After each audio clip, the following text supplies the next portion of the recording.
brothers and sisters in Christ. It's Kevin here. Welcome to another episodes of Devotions from Psalms. I invite you to walk with me today through one. We'll be looking at Psalm 40. I waited patiently for the Lord. He inclined to me and heard my cry. He drew me up from the pit of destruction, out of the miry bog, and set my feet upon a rock, making my steps secure. He put a new song in my mouth, a song of praise to our God. Many will see and fear and put their trust in the Lord.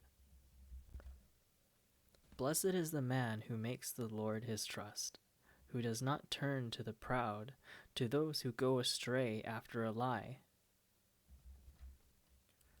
You have multiplied, O Lord my God, your wondrous deeds and your thoughts towards us.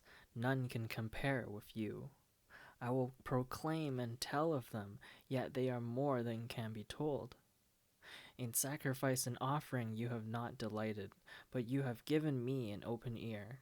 Burnt offering and sin offering you have not required. Then I said, Behold, I have come. In the scroll of the book it is written of me, I will delight to do your will, O my God. Your law is within my heart. I have told the glad news of deliverance in the great congregation. Behold, I have not restrained my lips, as you know, O Lord. I have not hidden your deliverance within my heart. I have spoken of your faithfulness and your salvation. I have not concealed your steadfast love and your faithfulness from the great congregation. As for you, O Lord, you will not restrain your mercy from me. Your steadfast love and your faithfulness will ever preserve me. For evils have encompassed me beyond number. My iniquities have overtaken me, and I cannot see. They are more than the hairs of my head. My heart fails me. Be pleased, O Lord, to deliver me. O Lord, make haste to help me. Let those be put to shame and disappointed altogether who seek to snatch away my life. Let those be turned back and brought to dishonor who delight in my hurt. Let those be appalled because of their shame who say to me, Aha, aha. But may all who seek you rejoice and be glad in you. May those who love your salvation say continually, Great is the Lord. As for me, I am poor and needy, but the Lord takes thought for me. You are my help and my deliverer. Do not delay, O my God. It's always been so strange to me when I realize that different people view the same event differently. But it gets even weirder. Different people also expect and hope for different resolutions to the same event, such as a sports game and which team wins.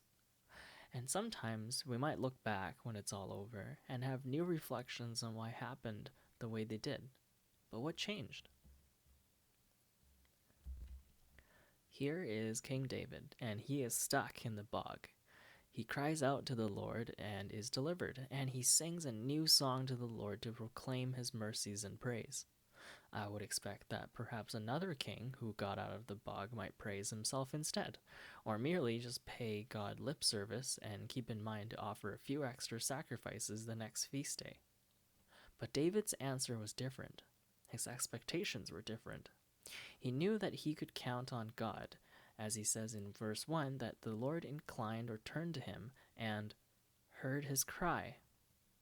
And that's the moment when he knew that he was going to survive the bog. How many times have we seen movie cliches where a family member says to another in amazement that they felt unloved, that money or material things didn't matter, and they wanted the relationship to feel genuine? When was the last time that you heard about people who treasured really listening to each other as not genuine? See David's expectation of himself in verse 6. He knows it's not sacrifices and offerings that God was after, but his ear. He knew that God was after his attention and heart, and in turn he was comforted because he knew that as long as God heard him, then he will be delivered once again. And this cycle of getting into trouble and being rescued by God doesn't lead to more self loathing and keeping his mind focused on how poor or needy we are, but looking upwards to more praise and a new song. And though what might have been a moment of weakness becomes an encouraging testimony to others, then others will see and also put their trust in the Lord. Perhaps this psalm specifically was written in response to being lifted out of this bog, and David here notes something interesting in verse 5. He says that what he can proclaim about the wondrous deeds of the Lord are more than what he can tell. Maybe one reason is that what God will do for us in the future, we don't even know yet. We don't know what kind of trials we will face one day, and we definitely don't know what God will do then or completely rule out that he won't act. And that's exciting. To know that God is in control of the unknown, that we are already thought of, and that we could not even give all the praises that we want to praise. Near the end of the psalm, David once again petitions God to deliver him, and the cycle continues, and the history and relationship lengthens. And David expects again that he will learn more about God and what he will do in his life.